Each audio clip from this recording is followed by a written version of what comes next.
ਸਤਿਨਾਮ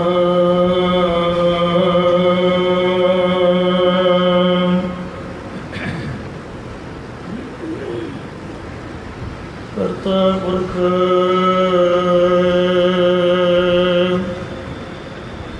ਨਿਰਭਉ ਨਿਰਵੈਰ ਅਕਾਲ ਮੂਰਤ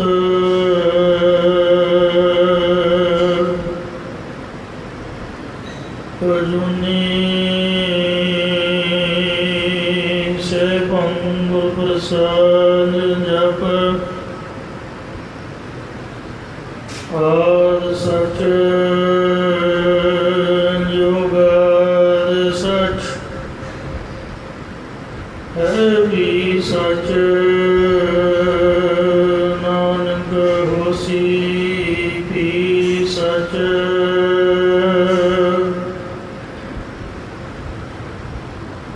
ਸਜਣ ਸੱਚਾ ਪਾਤਸ਼ਾਹ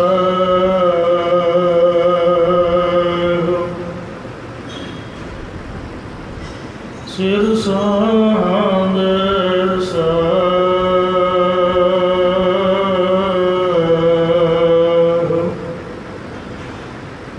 ਜਿਸ ਪਾਸ ਬੈਠਿਆ ਸੋਹੀਐ ਸਭਨਾ ਦਾ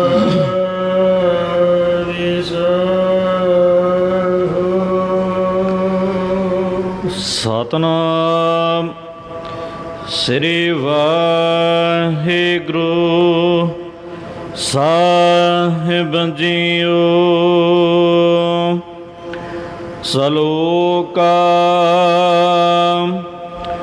ਭਾਵੀ ਅਦੂਤ ਕਰਣੰ ਹਰ ਰਮਣੰ ਸੰਜੋਗ ਪੂਰਨ ਹੈ।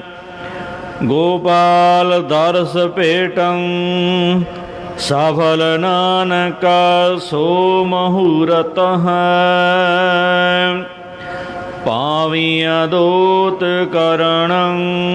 ਵਾਹਿਗੁਰੂ ਜੀ ਕਾ ਖਾਲਸਾ ਵਾਹਿਗੁਰੂ ਜੀ ਕੀ ਫਤਿਹ। ਕੋਟ ਬ੍ਰਹਮੰਡਾਂ ਦੇ ਮਾਲਕ ਜੁਗੋ ਜੁਗੇ ਅਟਲ ਸ਼ਬਦਾ ਅਵਤਾਰ ਦਸਾਂ ਪਾਤਸ਼ਾਹੀਆਂ ਦੀ ਆਤਮਕ ਜੋਤ ਧੰਨ ਧੰਨ ਸਤਿਗੁਰੂ ਸ੍ਰੀ ਗੁਰੂ ਗ੍ਰੰਥ ਸਾਹਿਬ ਸੱਚੇ ਪਾਤਸ਼ਾਹ ਜੀ ਮਹਾਰਾਜ ਜੀ ਦੀ ਪਾਵਨ ਪਵਿੱਤਰ ਹਜ਼ੂਰੀ ਦੇ ਵਿੱਚ ਜੁੜ ਮਿਲ ਬੈਠੇ ਗੁਰੂ ਰੂਪ ਗੁਰੂ ਖਾਲਸਾ ਸਾਧ ਸੰਗਤ ਜੀਓ। ਆਓ ਬੜੇ ਪਿਆਰ ਔਰ ਸਤਿਕਾਰ ਦੇ ਨਾਲ ਅੰਮ੍ਰਿਤ ਬਾਣੀ ਹਰ ਹਰ ਤੇਰੀ ਸੁਣ ਸੁਣ ਹੋਏ ਪਰਮਗਤ ਮੇਰੀ।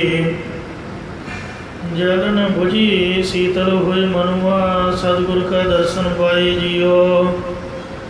ਸਤਿਗੁਰਾਂ ਦੀ ਪਵਿੱਤਰ ਅੰਮ੍ਰਿਤ ਬਾਣੀ ਦੀ ਕਥਾ ਵਿਚਾਰ ਵਿਆਖਿਆ ਸੋ ਸਰਵਣ ਕਰਕੇ ਲਾਭ ਪ੍ਰਾਪਤ ਕਰੋ ਜੀ।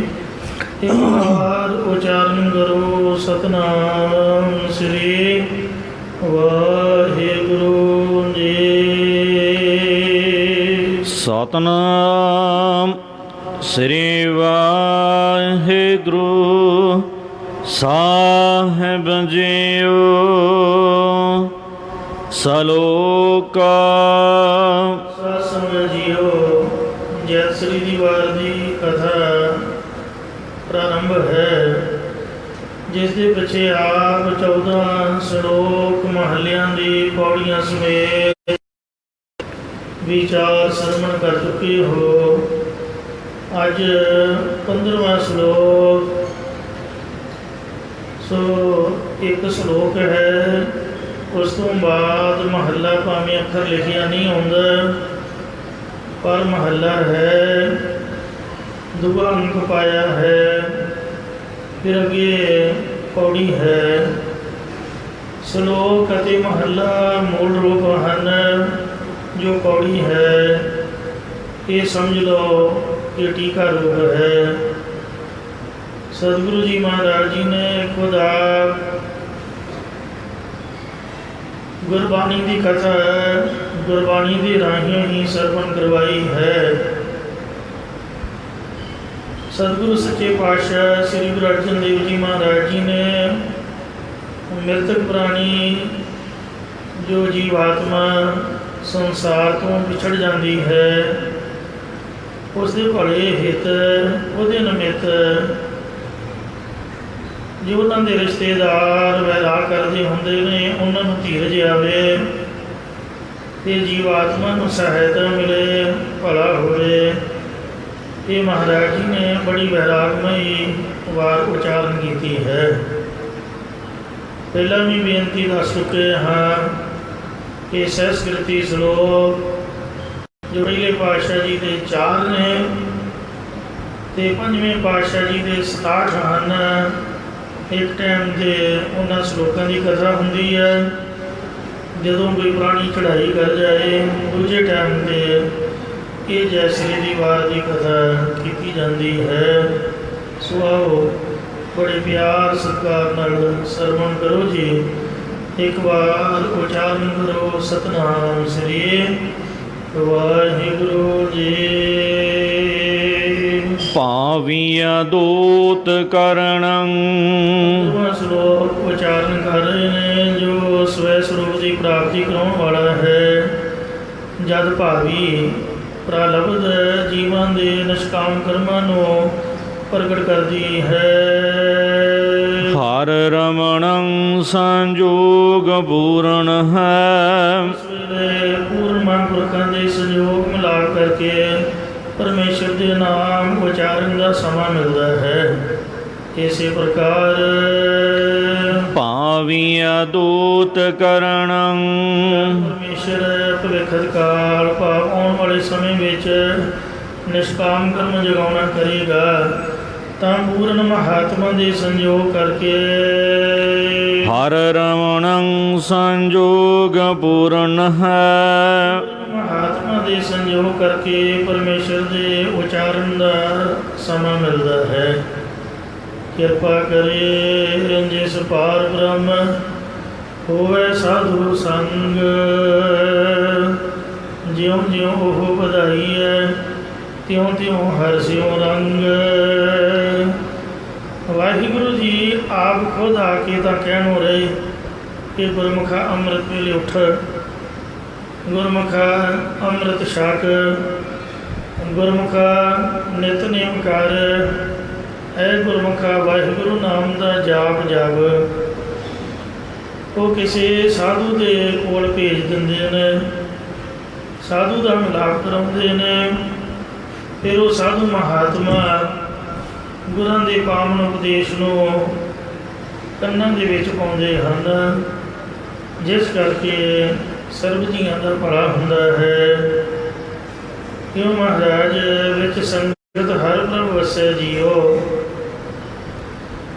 ਕਈਆਂ ਤੋਂ ਮੈਂ ਸੁਣਿਆ ਹੈ, ਕਈ ਵਾਰ ਆਪਾਂ ਵੀ ਸੁਤੇ ਸਿਰ ਅਨਭੋਲੀ ਕਹਿ ਦਿੰਦੇ ਹਾਂ ਕਿ ਸਾਨੂੰ ਤਾਂ ਮਹਾਰਾਜ ਆਖੂਗਾ ਤਾਂ ਆਪਾਂ ਕੰਮ ਕਰਾਂਗੇ।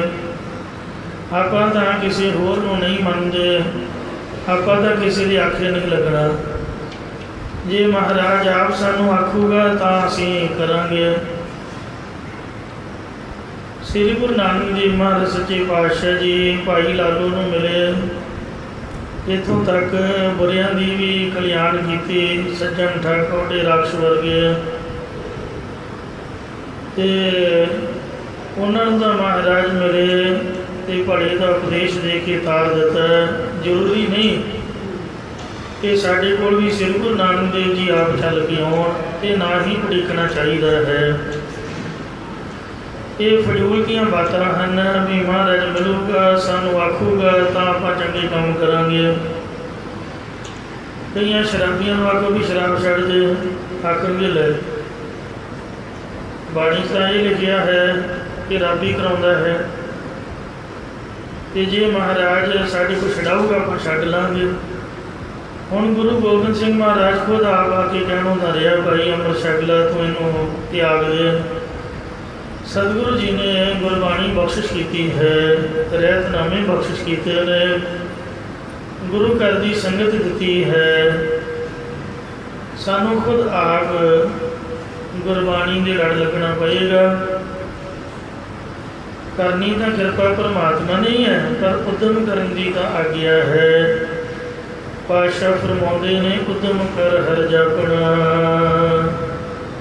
ਉਦਮ ਤਾਂ ਕਰੇ ਹਰੀ ਦੇ ਜਾਪ ਦਾ, ਸੰਗਤ ਦੇ ਵਿੱਚ ਤਾਂ ਆਵੇ, ਸਾਧੂ ਸੰਤਾਂ ਦੇ ਨਾਲ ਮਿਲਾਪ ਤਾਂ ਕਰੇ।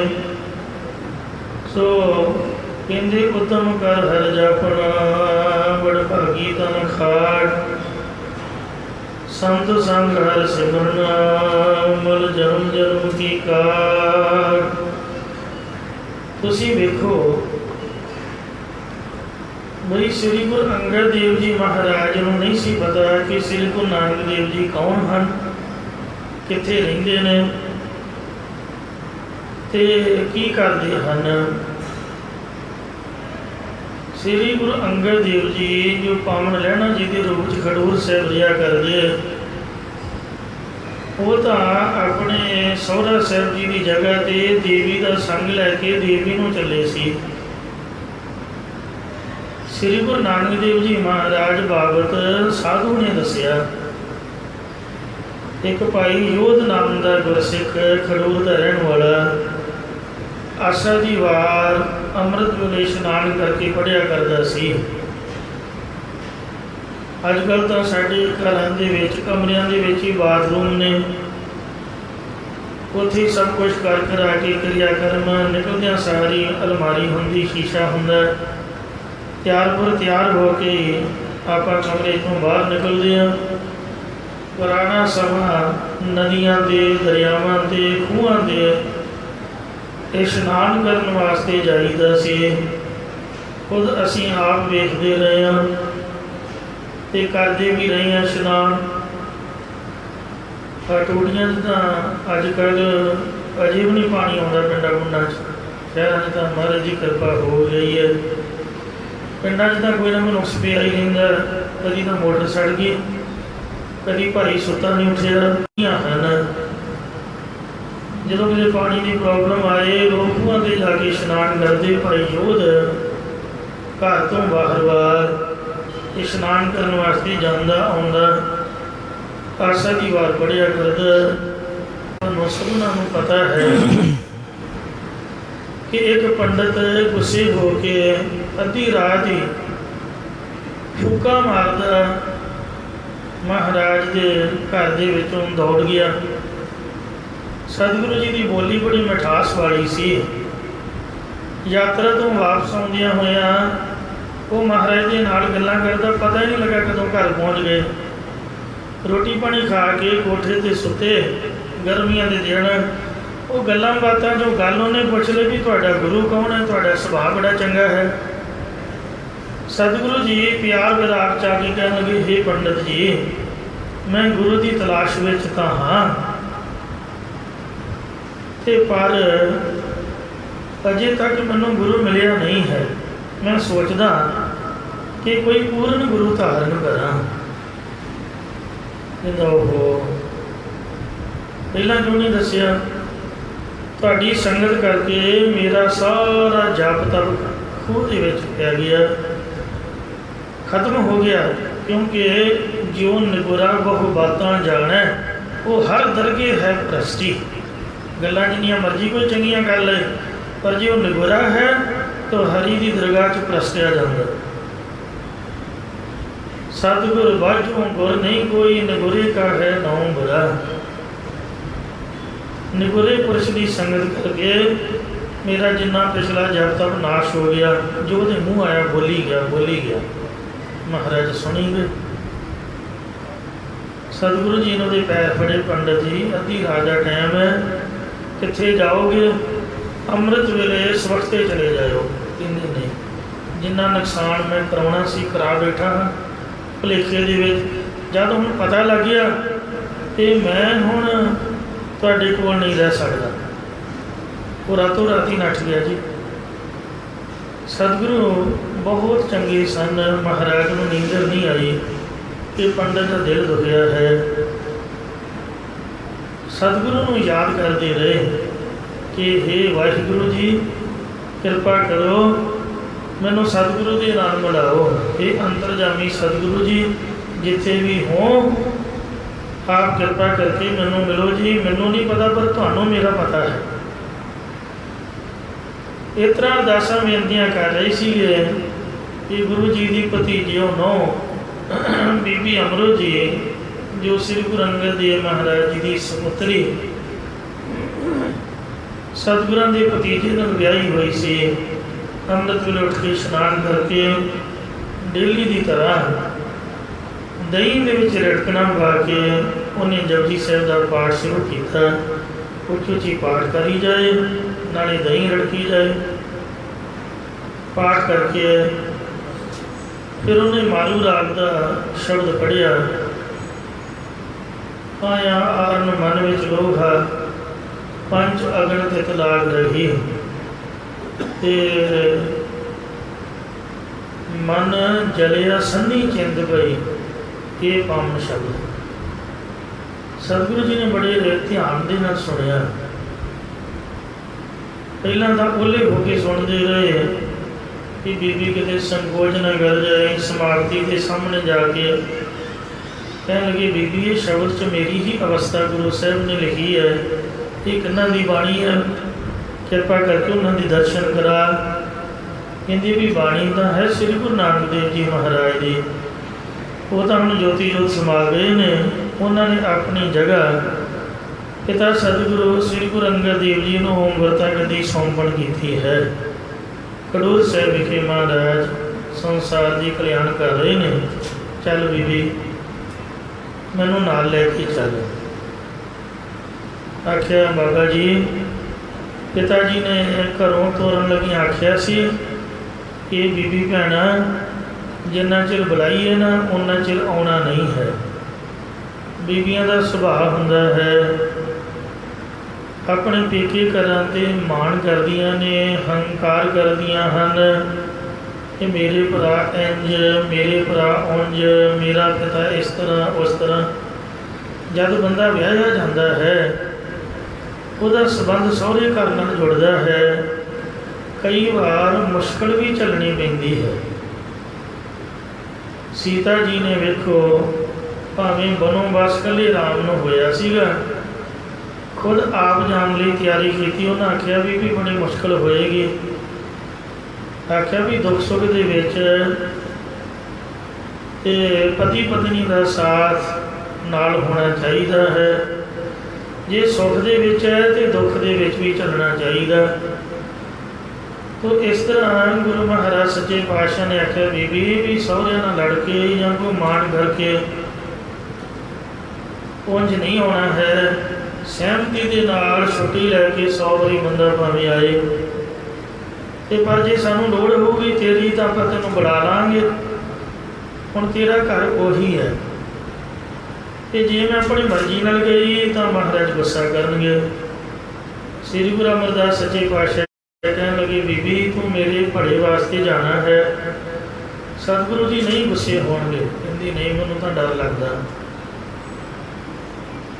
ਤੇ ਗੁਰੂ ਮਹਾਰਾਜ ਨੇ ਬੇਨਤੀਆਂ ਕਰਕੇ ਬੀਬੀ ਨੂੰ ਤਿਆਰ ਕਰ ਲਿਆ।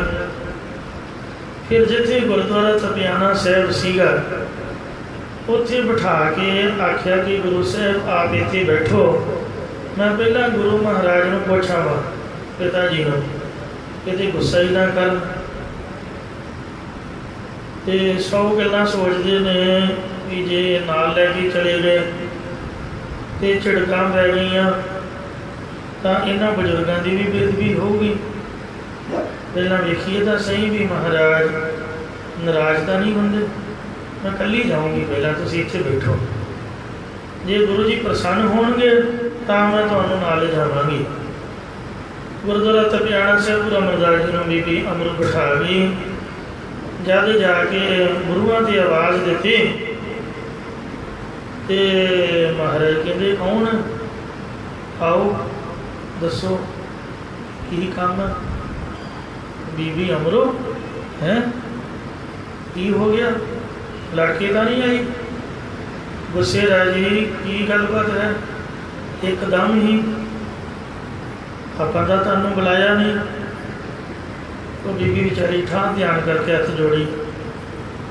ਸਤਿਗੁਰੂ ਮਹਾਰਾਜ ਨੇ ਕਾਫੀ ਵਚਨ ਕੀਤੇ, ਬੀਬੀ ਚੁੱਪ। तो फिर महाराज आप ही कहन लगे कि जिन्होंने तू नाल लैके आई है उन्होंने पिंड तो बाहर वाल क्यों बिठा लाई, नाल क्यों नहीं लैके आई? चल जाके उन्होंने नाल लैके आ। अंतरजामता नाल पता गुरता गद्दी के मालिक आ रहे ने। फिर बीबी नूं दड़ाया भी चल उन्होंने नाल लैके आ। श्री गुरु अमरदास महाराज नूं नाल लिआंदा। श्री गुरु अंगद देव जी घर तो बाहर आके खड़े हो गए, हाथ जोड़े हुए। जब गुरु अमरदास जी आए, एक तो समझिया भी गुरता गद्दी के मालिक आए हैं। श्री गुरु नानक देव जी भी पावन लहणा जी की घोड़ी की वाट फड़ के तुरे, क्योंकि गुरु अंगद देव जी को पहचान नहीं सी। फिर जब पता लगा माफ़ी मंगी, कहते माफ़ी का दी तू लैना सी देना। तो गुरता गद्दी ने मालिक जान के सत्कार किया, हाथ जोड़ के खड़े। दूजा कुड़माचारी सीगे। जब श्री गुरु अमरदास जी पहुँचे तो गुरु अंगद देव जी पैरी हथ लाउण लगे, क्योंकि धी वाले जिन्ने मर्जी अमीर होण वो हमेशा ही मुंडे वालियां के नीवे हुंदे ने। साडे समाज की ये मर्यादा है, ये रीति है। जिस तरह मर्जी समझ लो, माड़ा समझ लो, चंगा समझ लो, जिन्ना मर्जी कोई यत्न करे, पर समाज तो ये रीति हुई है, शुरू तो ही इस तरह है। धी वाले न्योंदे हैं। जब गुरु अंगद देव जी न्योए तो धन गुरु अमरदास जी महाराज जी ने पैर फड़ लिए। कहते नहीं महाराज, मेरी जगह तुहाडे चरणों में है। कहते नहीं बई तुसी कुड़म हो। कहते नहीं महाराज, मैं रिश्तेदारी के तौर पर नहीं आया, मैं कुड़म बन के नहीं आया हाँ, मैं तो सिख बन के आया। तो आपनों गुरु धारण करना है, उपदेश बख्शो। सतगुरु जी महाराज के जब पैरी हथ लाया गुरु अमरदास जी ने, तो महाराज ने गलवकड़ी च लै लिया। आख्या भी आओ जी, आया दसो की सेवा करिए। कहते महाराज प्रभु के नाल मिला दिओ जी, प्रभु मिलने घर चाहो। आख्या बीबी भैना हुण तू जा, तेरा बहुत बहुत धन्यवाद, तेरा मैं एहसान जिंदगी भर नहीं भुलावांगा। तू गुरु साहब नाल मैनूं मिलाया। तो मेरे घरदियां नूं जाके कह दे कि उन्हां हुण घर नहीं आउणा है, आपां तां इत्थे रहांगे, सेवा करांगे, सिमरन करके ते प्रभु की प्राप्ति करांगे। इंज वेखो, एक बीबी अमरो बीबी सीगी ते वाहिगुरु जी ने बहाना बनाया सेवा बीबी अमरो जी लाई। ये नहीं भी गुरु अमरदास जी कोई आम इंसान सी, ਜਾਂ श्री गुरु अंगद देव जी आम इंसान, धुर तो गुरु आए ने। जिन्ने भी संत भगत जिन्हों की बाणी श्री गुरु ग्रंथ साहिब में दर्ज है, ਜਾਂ जिन्ने भी ब्रह्म ज्ञानी साडी नॉलेज दे विच ने, ਜਾਂ इतिहास दे विच आपां सुणदे पढ़दे वेखदे आ, वो सारे जीव कोटि च पैदा हुंदे ने। ते जीव कोटि च पैदा हो के संगत च मिल के भगती करके नाम जप के फिर ब्रह्म कोटि च पहुँचते हैं। आप अपनी कमाई अनुसार, कोई पिछले जन्म की है, कोई इस जन्म की है, फिर कुछ वाहिगुरु की कृपा प्लस हो जाती, कुछ संतां की संगत की भी कृपा हो जाती, सारा कुछ मेल मिला के वो जीव कोटि चों ही ब्रह्म कोटि पहुँचते हैं। ब्रह्म कोटि च नहीं कोई आता, पर जिन्नियां दसे पातशाहियां गुरु साहब आए वो जीव कोटि च पैदा नहीं होए। जीव कोटि का मतलब की है, 84 लाख जून जदों की बनी है, जीव आत्मा 84 च भटक रही हैं। उन्हां चों कई मुक्त भी हो गई ने जो वाहिगुरु जी के चरणों च निवास करदियां। तो उन्होंने फिर महाराज संसार में भेजदा भी है, परोपकार हित संसार का भला करने वास्ते। वो संत नित अवतार मने ने, पर साध संगत जीओ जिहड़ियां गुरु आत्मावां हन वो सीधा परमात्मा अकाल पुरख तो बिना किसी लिखे जोखे तो, बिना हिसाब किताब तो। सो वाहिगुरु अकाल पुरख खुद आप ही कहते भाई गुरदास जी ने लिखिया कि निरंकार आकार जोत जग मंडल करियो, ये बाणी दे विच है, भट्टां दी शरधा है। ते भाई साहब ने लिखिया सुनी पुकार दातार प्रभ गुर नानक जग माहे पठाया। ते भट्टा ने बाणी च लिखिया निरंकार आकार जोत जग मंडल, उसे जोत ने गुरु नानक नाम रखाया। वही जोत अगे गुरुआं च प्रवृत्त होए। ते सारे गुरु साहिबान 84 लाख जूनां दे विचों कोई कर्म भोगण वास्ते नहीं, वो ब्रह्म कोटि च ही पैदा होए। एक संसारी जीवन वैसे जीविया ते जिवें आम अज्ञानी पुरुष हुंदा मर्यादा दे विच रहे हैं, मर्यादा दे विच विचरे ने, फिर गुर मर्यादा मुताबिक गुरु धारण करके ते साध संगत जी पहले ही ब्रह्म कोटि च सन ते संपूर्ण होए। जिवें कलगीधर दशमेश पिता धन गुरु गोबिंद सिंह साहब जी महाराज गुरु तेग बहादुर जी की याद करन तो जब जनता ने गुरु तेग बहादुर जी की बेदबी करनी चाहिए तो दुष्ट दमन के रूप के प्रगट हुए। दुष्ट दमन की कोई माँ नहीं है, कोई प्यो नहीं है, ना तत है, ना मत है, ना जात है, ना पत है। सतयुग के विच जब देवी दैंता तो हार के भज गई, दैंत लभदे गुरु तेग बहादुर जी को पुछन लगे तो महाराज कहते रब की भगत नहीं, वह खेड़ा छड्ड दिओ ते तुसीं अपना रब रब करो। उन्होंने गुस्सा आया, गुरु साहब के गल लगे पैण ते महाराज ने वाहिगुरु नूं याद किया तो वाहिगुरु वालों ही दुष्ट दमन की प्रगटता हुई, कोई माँ प्यो तो नहीं हुई, सीधे घरों आए। उसे ही दुष्ट दमन ने हेमकुंड से तप किया ते साहिबा ने खुद आप बाणी में लिखिया द्वैते एक रूप हवै गयो, दो तो कहते एक रूप हो गए। फिर उसे ही वाहिगुरु ने आज्ञा की कि हुण तुसीं संसार दे विच जाके सर्व जीवां दा भला करो, क्यों ब्रह्म कोटि च ही अवतरे। ये तो एक साखी बनाने वास्ते समझ लो कि संगत की या बाणी सुनी या साधु के राही आए तो एक ये भी ठोस बात है कि जे गुरु साहब खुद परमात्मा होंदे हुए भी साधुओं के राही गुरु घर आए तो दसो आप किहड़े बाग दी कुड़ियां कि जो अपने आप ही रब नाल मिल जावांगे बिना संगत तो। साधुओं की निंदिया करने वाला रब नाल तां की मिलना, वो अपना पहला जीवन भी बर्बाद कर बैठदा। क्यों निंदिया करने की बजाय महाराज ने आख्या संत सरन जो जन भरै सो जन उधरन हार, संत की निंदा नानक बहुर बहुर अवतार। खोजत खोजत सुनी यह सोए। मेहता साहब जो गुरुद्वारा साहब संत करतार सोह ने बनाया, उत्थे एक गेट के पत्थर पर ये पंक्तियां दो लिखियां हुई ने। मैं हमेशा ही आता जाता पंक्तियां पढ़ता रहिंदा, बहुत चंगियां लगियां। सच्चे पातशाह जी कहते भी ये एवें हवा च नहीं आपां बातां मारदे। खोजत खोजत लभदियां लभदियां सुनी ए सोए कणसो अपने सुनी है, साध संगत बिन तरियो ना कोई। गज के आखो सतनाम सतनाम। घर बैठा नहीं कोई तरदा, अपनी मर्जी नाल अपने आप जिन्ना मर्जी कोई तप कर ले, जिन्नी मर्जी भगती कर ले, वो सचखंड नहीं जे पहुँच सकता।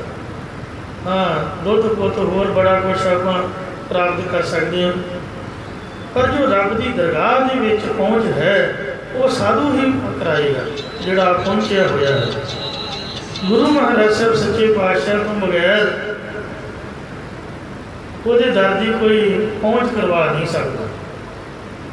श्री गुरु नानक देव जी ने दरवाज़ा खोलिया सचखंड का, महाराज ने एंट्री कराई है।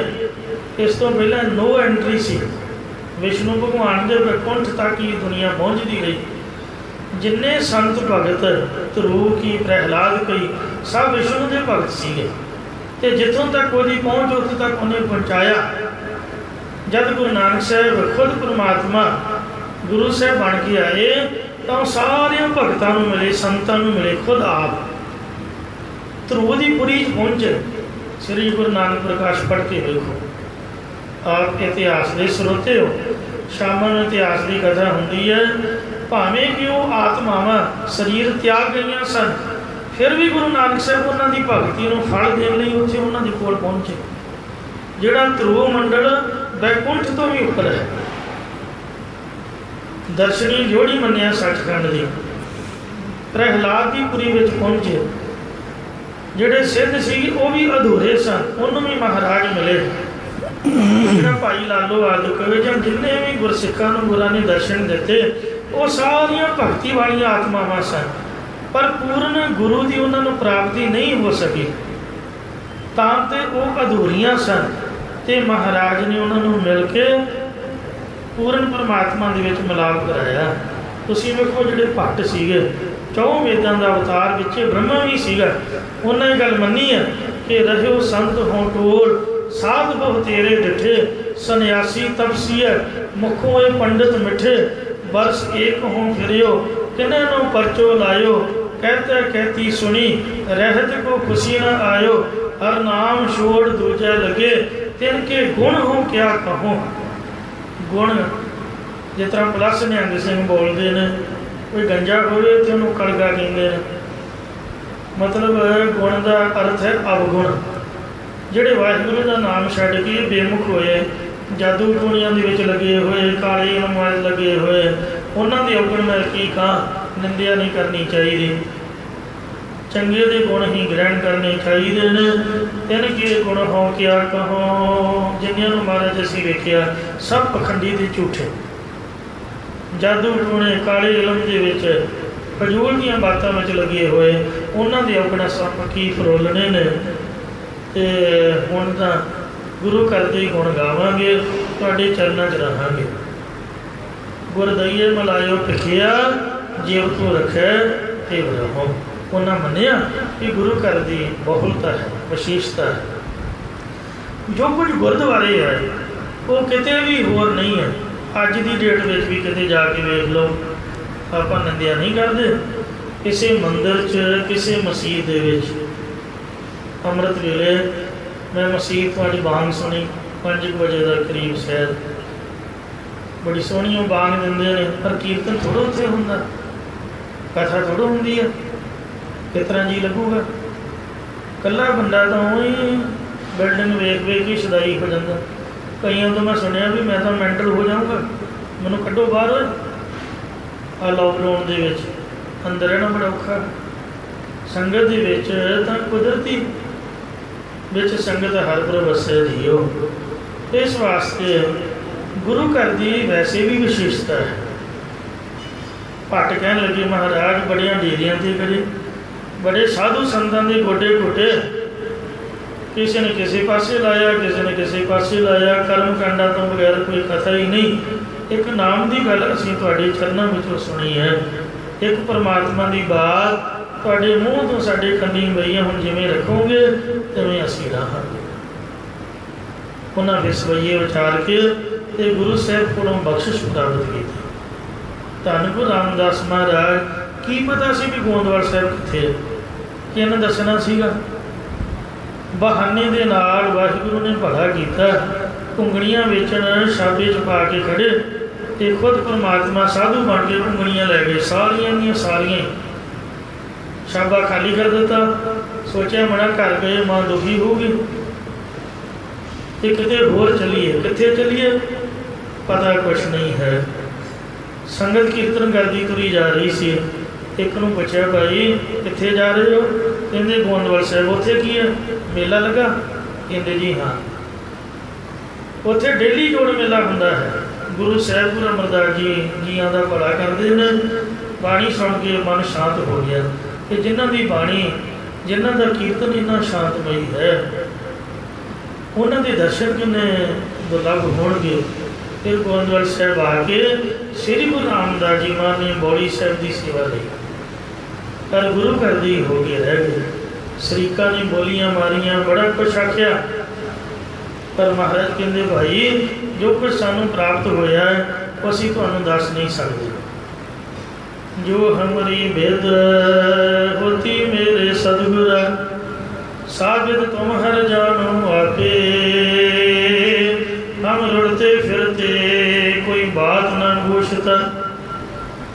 ਰੁਲਦੇ ਫਿਰਦੇ ਦਾ ਮਤਲਬ ਇਹ ਹੈ, ਜ਼ਰੂਰੀ ਨਹੀਂ ਵੀ ਪੈਸਾ ਬਹੁਤਾ ਹੋਵੇ ਅਤੇ ਰਾਗ ਰੰਗ ਗੱਡੀਆਂ ਮੋਟਰਾਂ ਅਮੀਰ ਜ਼ਾਦੀਆਂ।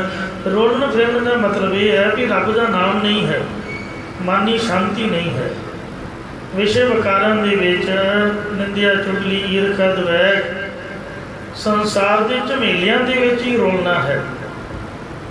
ਦੁਨੀਆ ਬੰਦੇ ਨੂੰ ਰਵਾ ਕੱਟਦੀ ਹੈ, ਘਰ 'ਚ ਨਹੀਂ ਬੰਦਾ ਰਹਿ ਸਕਦਾ, ਬੜਾ ਔਖਾ ਹੈ।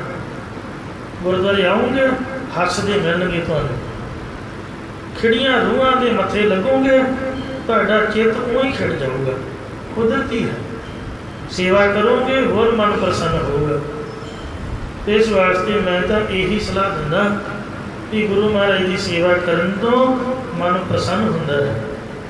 ਨਾਨਕ ਭਗਤਾਂ ਸਦਾ ਵਿਗਾਸ, ਸੁਣਿਆ ਦੁੱਖ ਭਾਗ ਕਾ ਨਾਸ। ਘਰਦਿਆਂ ਨਾਲ ਲੜ ਕੇ ਨੁੱਕਰ 'ਚ ਬਹਿ ਕੇ ਰੋਣ ਦੀ ਬਜਾਏ ਜਾਂ ਛਾਲ ਮਾਰ ਕੇ ਡੁੱਬਣ ਦੀ ਬਜਾਏ ਤੇ ਬੰਦਾ ਆ ਕੇ ਜਾਲੀ ਵਰਤਾਉਣ ਲੱਗ ਪਏ। ਬਥੇਰੀ ਸੰਗਤ ਪਾਣੀ ਦੀ, ਤੋ ਇਸ ਵਾਸਤੇ ਜਲ ਛਕਾਏ, ਕੋਈ ਲੰਗਰ 'ਚ ਸੇਵਾ ਕਰੇ ਜਿਹਦੇ ਨਾਲ ਜੀਆਂ ਦਾ ਭਲਾ ਹੋਏ, ਸਰੀਰ ਵੀ ਸਫਲ ਹੋਏ, ਮਨ ਵੀ ਖੁਸ਼ ਹੋਏ। ਪਰ ਕਿਸੇ ਦੇ ਉੱਪਰ ਪਰਉਪਕਾਰ ਸੇਵਾ ਕਰਨ ਤੋਂ ਤੇ ਕੁਝ ਲਾਭ ਵੀ ਪ੍ਰਾਪਤ ਹੋਏ। ਮਹਾਰਾਜ ਨੇ ਦਿੱਤੇ ਸਰੀਰ ਨੂੰ ਕਿਸੇ ਦੇ ਸਿਰ ਚੜ੍ਹ ਕੇ ਖਤਮ ਕਰ ਦੇਣਾ ਸਭ ਤੋਂ ਵੱਡੀ ਮੂਰਖਤਾ। ਮਹਾਰਾਜ ਕਹਿੰਦੇ ਆਤਮ ਘਾਤੀ ਹੈ ਜਗਤ ਕਸਾਈ। ਸਾਰੇ ਜਗਤ ਦੇ ਵਿੱਚ ਕਿੰਨੀਆਂ ਗਾਵਾਂ ਹੋਣਗੀਆਂ, ਕਿੰਨੀਆਂ ਕੁੜੀਆਂ ਹੋਣਗੀਆਂ, ਕਿੰਨੇ ਬ੍ਰਹਮ ਗਿਆਨੀ ਹੋਣਗੇ, ਜਿਹੜਾ ਬੰਦਾ ਖੁਦਕੁਸ਼ੀ ਕਰਦਾ। ਇੱਕ ਮੂਰਖ ਵੇਖੋ ਸਰੋਵਰ 'ਚ ਡੁੱਬ ਗਿਆ, ਕੱਲ੍ਹ ਪਰਸੋਂ ਦੀ ਖਬਰ ਆ ਰਹੀ, ਕਿੰਨੀ ਮੂਰਖਤਾ। ਅਸੀਂ ਆਪਣੀ ਭੈਣ ਵਿਆਹੀ ਸੀ, ਮਾਫ ਕਰਨਾ, ਉਹ ਮੂਰਖ ਨੇ ਨਾਲੇ ਤਾਂ ਭੈਣ ਨੂੰ ਮਾਰਤਾ ਅਤੇ ਨਾਲੇ ਆਪ ਦੱਸਣ ਆ ਗਿਆ ਵੀ ਮੈਂ ਮਾਰਦੀ, ਦੱਸਿਆ ਵੀ ਨਹੀਂ। ਫਿਰ ਪਤਾ ਨਹੀਂ ਕੀ ਹੋਇਆ, ਬੰਦੇ ਦਾ ਮਨ ਟਿਕਦਾ ਨਹੀਂ, ਆਪ ਵੀ ਸਰੋਵਰ ਛਾਲ ਮਾਰ ਗਈ। ਉਹਨੂੰ ਜ਼ਹਿਰ ਦੇ ਕੇ ਮਾਰਤਾ ਅਤੇ ਆਪ ਸਰੋਵਰ ਛਾਲ ਮਾਰਦੀ, ਦੋਵਾਂ ਦੀਆਂ ਲਾਸ਼ਾਂ ਇਕੱਠੀਆਂ। ਹੁਣ ਕੀ ਬੰਦਾ ਆਖੇ ਡਾਕਟਰਾਂ ਨੂੰ, ਕਹਿੰਦੇ ਇਹਨੂੰ ਪਹਿਚਾਣ ਦਿਓ, ਕੀ ਆਖੀਏ, ਰਿਸ਼ਤੇਦਾਰੀ ਤਾਂ ਖਤਮ ਹੋ ਗਈ। ਅਤੇ ਇਸ ਵਾਸਤੇ ਆਖਦੇ ਵੀ ਮੁਰਖ ਜੰਮ ਜਾਂਦੇ ਜੋ ਰੱਬ ਦੀ ਦਿੱਤੀ ਦਾਤ ਨੂੰ ਭੰਗ ਦੇ ਭਾੜੇ ਗਵਾ ਦਿੰਦੇ। ਫਿਰ ਗੁਰੂ ਘਰ ਦੇ ਵਿੱਚ ਬੇਅਦਬੀ ਕਰਨੀ ਸਰੋਵਰ ਦੀ, ਐਡੀ ਵੱਡੀ ਮੂਰਖਤਾ ਮਹਾਰਾਜ ਬਖਸ਼ੂਗਾ ਕਦੀ ਨਹੀਂ। ਬਾਣੀ 'ਚ ਮਹਾਰਾਜ ਲਿਖਿਆ ਆਤਮ ਘਾਤੀ ਹੈ ਜਗਤ ਕਸਾਈ। ਜਗਤ ਨੂੰ ਮਾਰਨ ਵਾਲਾ ਉਹ ਕਸਾਈ ਹੈ, ਇੰਨਾ ਵੱਡਾ ਪਾਪੀ ਹੈ ਜਿਹੜਾ ਆਤਮ ਹੱਤਿਆ ਕਰਦਾ। ਸੋ ਗੁਰੂ ਘਰ ਦੇ ਵਿੱਚ ਮਨ ਪ੍ਰਸੰਨ ਹੁੰਦਾ ਹੈ। ਮਰਨ ਤੋਂ ਬਾਅਦ ਵੀ ਦੁਨੀਆ ਛੱਡਣੀ ਹੈ, ਸਮਝ ਲਓ ਕਿ ਸੰਸਾਰ ਵੱਲੋਂ ਬੰਦਾ ਖਤਮ ਹੋ ਗਿਆ। ਪਰ ਨਵੀਂ ਜ਼ਿੰਦਗੀ ਗੁਰੂ ਘਰ ਦੇ ਵਿੱਚ ਪ੍ਰਾਰੰਭ ਹੋਵੇ, ਸੇਵਾ ਦੀ ਸਿਮਰਨ ਵਾਲੀ, ਇੰਨੀ ਚੜ੍ਹਦੀ ਕਲਾ ਹੋਵੇ ਜਿਵੇਂ ਧਰੂਹ ਦੀ ਅਤੇ ਭਗਤ ਪ੍ਰਹਿਲਾਦ ਦੀ ਹੋਈ ਰਹੋ ਵਿਚਾਰ। ਸ੍ਰੀ ਗੁਰੂ ਰਾਮਦਾਸ ਮਹਾਰਾਜ ਲਾਹੌਰ ਤੋਂ ਕੀਰਤਨ ਕਰਦੀ ਹੋਈ ਸੰਗਤ ਪ੍ਰਭਾਤ ਫੇਰੀ ਨਾਲ ਜਾਂ ਨਗਰ ਕੀਰਤਨ ਨਾਲ ਚੱਲ ਕੇ ਸ੍ਰੀ ਗੋਇੰਦਵਾਲ ਸਾਹਿਬ ਪਹੁੰਚੇ ਅਤੇ ਵੇਖੋ ਗੁਰਤਾ ਗੱਦੀ ਦੇ ਮਾਲਕ ਬਣ ਗਏ। ਫਿਰ ਧੰਨ ਸ੍ਰੀ ਗੁਰੂ ਅਰਜਨ ਦੇਵ ਜੀ ਮਹਾਰਾਜ ਇਹਨਾਂ ਪੰਜਵੇਂ ਪਾਤਸ਼ਾਹ ਬਣਨਾ। ਗੁਰੂ ਰਾਮਦਾਸ ਜੀ ਦੇ 3 ਸਾਹਿਬਜ਼ਾਦਿਆਂ ਦੇ ਵਿੱਚੋਂ ਪੰਜਵੇਂ ਪਾਤਸ਼ਾਹ ਜੀ ਨੇ ਗੁਰੂ ਰਾਮਦਾਸ ਜੀ ਦਾ ਹੁਕਮ ਮੰਨਿਆ ਅਤੇ ਤਾਇਆ ਸਹਾਰੀ ਮਲ ਦੇ ਸਪੁੱਤਰ ਦੀ ਸ਼ਾਦੀ ਦੇ ਸਮਾਗਮ 'ਚ ਲਾਹੌਰ ਸ਼ਿਰਕਤ ਕੀਤੀ। ਗੁਰੂ ਸਾਹਿਬ ਨੇ ਹੁਕਮ ਕੀਤਾ ਬਿਨ ਬੁਲਾਏ ਨਹੀਂ ਆਉਣਾ। 1 ਸਾਲ ਲੰਘ ਗਿਆ, ਸ੍ਰੀ ਗੁਰੂ ਰਾਮਦਾਸ ਜੀ ਨੇ ਬੁਲਾਇਆ ਨਹੀਂ। ਤਾਂ ਫਿਰ ਚਿੱਠੀਆਂ ਲਿਖ ਕੇ ਭੇਜੀਆਂ, ਉਹ 2 ਪ੍ਰਿਥੀਆਂ ਨੇ ਲਿਖਾਤੀਆਂ ਅਤੇ ਤੀਜੀ ਚਿੱਠੀ ਮਹਾਰਾਜ ਦੇ ਕੋਲ ਪਹੁੰਚੀ। ਘੜੀ ਨਾ ਮਿਲਤ ਤਾਂ ਕੱਲ ਜੁਗ ਹੋਤ, ਹੁਣ ਕਦ ਮਿਲੀ ਹੈ ਤੁਧ ਭਗਵੰਤਾ, ਮੋਹਿ ਰਹਿ ਨਾ ਵਿਹਾਵੈ ਨੀਂਦ ਨਾ ਆਵੈ, ਬਿਨ ਦੇਖੇ ਗੁਰ ਦਰਬਾਰੇ ਜੀਓ, ਹਉ ਖੋਲੀ ਜੀਓ ਖੋਲ ਕਮਾਈ, ਅਤੇ ਸੱਚੇ ਗੁਰ ਦਰਬਾਰੇ ਜੀਓ। ਜਿਹੜਾ ਗੁਰਦੁਆਰੇ ਰਹਿਣ ਗਿੱਝ ਗਿਆ ਬੰਦਾ, ਭਾਵੇਂ ਉਹਨੂੰ ਸੋਨਾ ਦੇ ਦਿਓ, ਭਾਵੇਂ ਚਾਂਦੀ ਦੇ ਦਿਓ, ਅਤੇ ਭਾਵੇਂ ਖਾਣ ਪੀਣ ਨੂੰ ਮਿੱਠਾ ਕੀ ਅਤੇ ਸਲੂਣੇ ਪਦਾਰਥ ਵੀ ਜੋ ਮਰਜ਼ੀ ਦੇ ਦਿਓ, ਏਸੀ ਕਮਰਾ ਦੇ ਦਿਓ, ਕਹੋ ਵੀ ਜੋ ਚੀਜ਼ ਤੈਨੂੰ ਚਾਹੀਦੀ ਲੈ ਲਾ, ਰਾਗ ਰੰਗ ਸਭ ਕੁਛ ਦੇ ਦਿਓ, ਅਤੇ ਪਰ ਉਹ ਜੇ ਗੁਰਦੁਆਰੇ ਦੀ ਸੰਗਤ ਨਾ ਹੋਏ ਉਹਦਾ ਜੀਅ ਨਹੀਂ ਲੱਗੂ। ਜੀ ਕਰੋ ਵੀ ਸਭ ਕੁਛ ਤੋੜ ਤਾੜ ਕੇ ਭੱਜ ਜਾਓ। ਇੱਥੇ ਕਿੱਥੇ ਬੈਠੇ ਹੋਏ ਆ। ਸ੍ਰੀ ਗੁਰੂ ਅੰਗਦ ਅਰਜਨ ਦੇਵ ਮਹਾਰਾਜ ਨੂੰ ਸੰਗਤ ਨੇ ਆਖਿਆ, ਗੁਰੂ ਸਾਹਿਬ ਆਪ ਇੱਥੇ ਸੁਖਪੂਰਵਕ ਰਹਿ ਰਹੇ ਹੋ, ਗੁਰੂ ਸਾਹਿਬ ਕਥਾ ਕਰਦੇ, ਬੇਅੰਤ ਸੰਗਤਾਂ ਕਥਾ ਸੁਣਦੀਆਂ, ਮਾਇਆ ਤੇਲਾ ਖਾਣ ਪੀਣ ਪਦਾਰਥ ਕਿਸੇ ਚੀਜ਼ ਦਾ ਘਾਟਾ ਨਹੀਂ, ਕੋਈ ਚੀਜ਼ ਚਾਹੀਦੀ ਸਾਨੂੰ ਦੱਸੋ। ਤੇ ਤੁਸੀਂ ਇਹਨੇ ਵਿਰਾਗ 'ਚ ਰੋਂਦੇ ਕਿਉਂ ਰਹਿੰਦੇ ਹੋ? ਮਹਾਰਾਜ ਕਿਹੜੀ ਚੀਜ਼ ਦੀ ਤੁਹਾਨੂੰ ਘਾਟ ਹੈ? ਤੁਸੀਂ ਇੱਥੇ ਸੁਖਪੂਰਵਕ ਰਹਿ ਰਹੇ ਹੋ। ਗੁਰੂ ਸਾਹਿਬ ਨੂੰ ਪਤਾ ਨਹੀਂ ਕੀ ਹੋਣਾ, ਤੇ ਉਹਨਾਂ ਭੱਜ ਕੇ ਕੋਠੇ 'ਤੇ ਚੜ੍ਹ ਪੈਣਾ। ਪੁੱਛਣਾ ਕਿ ਮਹਾਰਾਜ ਕੀ ਹੋਇਆ? ਕਹਿੰਦੇ ਕੋਠੇ ਚੜ੍ਹ ਕੇ ਪੰਥ ਨਿਹਾਰੋ। ਮੈਂ ਕੋਠੇ ਚੜ੍ਹ ਕੇ ਅੰਮ੍ਰਿਤਸਰ ਦਾ ਰਸਤਾ ਵੇਖ ਲਿਆ ਕਿ ਖਬਰ ਕੋਈ ਸਿੱਖ ਆਉਂਦਾ ਹੀ ਹੋਵੇ ਅੰਮ੍ਰਿਤਸਰ ਤੋਂ। ਸਾਡੇ ਪਿਤਾ ਸਤਿਗੁਰੂ ਜੀ ਨੇ ਸਾਨੂੰ ਬੁਲਾਉਣ ਵਾਸਤੇ ਕੀਤਾ, ਕੋਈ ਭੇਜਿਆ ਹੀ ਹੋਵੇ। ਜਦ ਕੋਈ ਆਉਂਦਾ ਨਜ਼ਰ ਹੀ ਨਾ ਆਉਣਾ ਤਾਂ ਨੈਣ ਨੀਰ ਭਰ ਆਇਓ, ਅੱਖਾਂ 'ਚ ਜਲ ਭਰ ਆਉਣਾ, ਰੋਣ ਹੀ ਲੱਗ ਪੈਣਾ ਉੱਥੇ ਬਹਿ ਕੇ।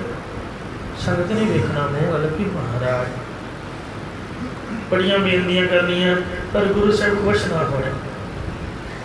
ਇਹ ਗੁਰੂ ਰਾਮਦਾਸ, ਤੁਹਾਡੇ ਗੁਰੂ ਦਰਬਾਰ ਦੇ ਦਰਸ਼ਨਾਂ ਤੋਂ ਬਗੈਰ ਮੇਰਾ ਇੱਕ ਘੜੀ ਵੀ ਜਿਉਣਾ ਨਹੀਂ ਜੀ ਹੋ।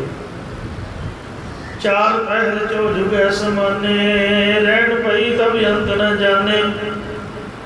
ਮੇਰੇ ਚਾਰ ਪਹਿਰ ਚਾਰ ਜੁਗਾਂ ਦੇ ਬਰਾਬਰ ਲੰਘ ਰਹੇ ਨੇ, ਤੇ ਜਦ ਰਾਤ ਪੈਂਦੀ ਆ ਇਉਂ ਜਾਪਦਾ ਵੀ ਜਿਸ ਤਰ੍ਹਾਂ ਪਹਾੜੀ ਚੜ੍ਹਨਾ ਹੋਏ, ਰਾਹ ਹੀ ਨਹੀਂ ਮੁੱਕਦਾ। ਵੇਖੀ ਜਾਈਦਾ, ਤਾਰੇ ਗਣੀ ਜਾਈਦੇ, ਛੱਤ ਦੇ ਬਾਲੇ ਗਣੀ ਜਾਈਦੇ, ਉੱਪਰ ਨੂੰ ਵੇਖਿਆ ਉੱਪਰ ਨੂੰ ਵੇਖੀ ਜਾਈਦਾ, ਠਾਹ ਨੂੰ ਪਤਾ ਹੀ ਨਹੀਂ ਲੱਗਦਾ ਕਿ ਕਦੋਂ ਟਾਈਮ ਟੱਪੂਗਾ। ਇਸ ਤਰ੍ਹਾਂ ਵਿਛੋੜੇ ਵਾਲਿਆਂ ਦੀ ਹਾਲਤ ਗੁਰਬਾਣੀ ਵਿੱਚ ਲਿਖੀ ਹੋਈ ਹੈ, ਪਿਆਰ ਦੇ ਵਿਰਾਗ ਵਾਲੀ। ਜਦ ਮਹਾਰਾਜ ਨੇ ਚਿੱਠੀ ਪੜ੍ਹੀ, ਕਹਿੰਦੇ ਵੀ ਇੰਨਾ ਉਹਨਾਂ ਦੇ ਮਨ 'ਚ ਵਿਰਾਗ ਹੈ, ਓਹੋ ਸਾਨੂੰ ਤਾਂ ਯਾਦ ਹੀ ਭੁੱਲ ਗਿਆ। ਬਾਬਾ ਬੁੱਢਾ ਸਾਹਿਬ ਜੀ, ਜਾਓ ਸਾਹਿਬਜ਼ਾਦੇ ਨੂੰ ਲੈ ਕੇ ਆਓ। ਇਕੱਲੇ ਜਾਓਗੇ? ਨਹੀਂ, ਭਾਈ ਗੁਰਦਾਸ ਜੀ ਤੁਸੀਂ ਬਾਬਾ ਜੀ ਦੇ ਨਾਲ ਜਾਓ।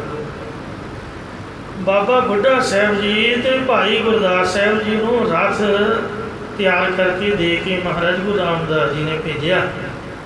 ਆਖਿਆ ਸ੍ਰੀ ਗੁਰੂ ਅਰਜਨ ਦੇਵ ਜੀ ਨੂੰ ਸਤਿਕਾਰ ਸਹਿਤ ਲੈ ਕੇ ਆਓ।